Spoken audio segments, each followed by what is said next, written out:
په وزن کې بې انصافي. یوه ورځ سلطان محمود غزنوي رحمه الله خپل ورور ته وویل چې ولاړ شه د قصابانو د ترازو تیږه ډبره چې غوښه پرې تلي وګوره، که د چا تیږه کمه وه رایه وله چې سزا ورکړو. ورور یې ومنله او بازار ته روان شو. د اول قصاب تیږه چې وکتله ډیره کمه وه. له قصاب نه یې پوښتنه وکړه ژوند دې څنګه تیریږي؟ قصاب ورته وویل نن وي که سبا وابورې چې دا چاړه به مې په خپله سینه کې دننه کړې وي. له ژونده دومره په تنګ یم. ورڅخه روان شو. د دویم قصاب ډبره چې یې وکتله دغه هم تر خپلې اندازې یو څه کمه وه. پوښتنه یې ورڅخه وکړه ژوند دې څنګه تیریږي؟ قصاب په ژړا شو. ویلې کاشکې الله پاک بیخي نوی پیدا کړی.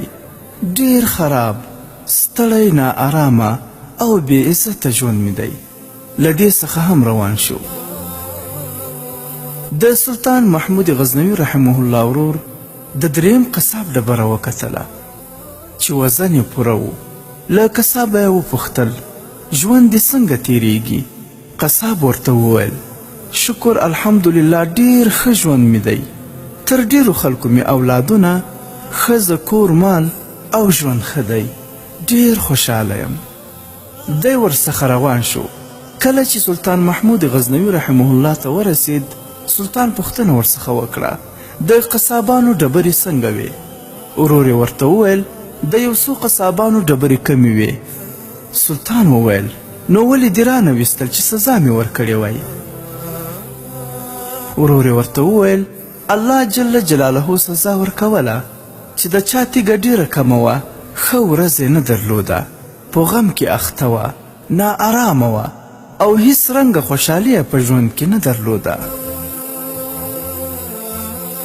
عبرت. ګرانو ورونو، موږ تاسو یې خپل په سترګو وینو چې نن سبا عام په بازارونو کې دکانداران په وزن او تول کې څومره کمی او بېماني کوي او دا خلاصه کوي چې کمزوری شی وي هغه د اصلي اوریجنل شي په بیه ورکوي او قسمونه هم پراخلي.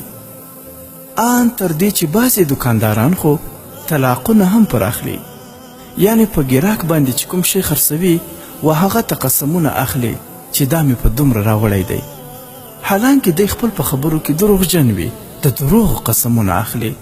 نو تاسو هم وګورئ الله تعالی یې له ژوند څخه څومره خوشحالي او سکون پورته کړی. زړونه یې خفه وي، ژوند یې ناارامه وي، د زړه خوشحالي نه لري او روپۍ ډېرې ګټي خو روپۍ یې هیڅ برکت نه لري. دا ځکه چې روپۍ په حرامه ګټي او ورځ شپه هم په غم اخته وي. نو که غواړئ چې په ژوند کې مو خوشحالي او سکون پیدا شي او رزق مو برکت وکړي نو د حرامو ګټه او په وزن کې بېماني پرېږدئ.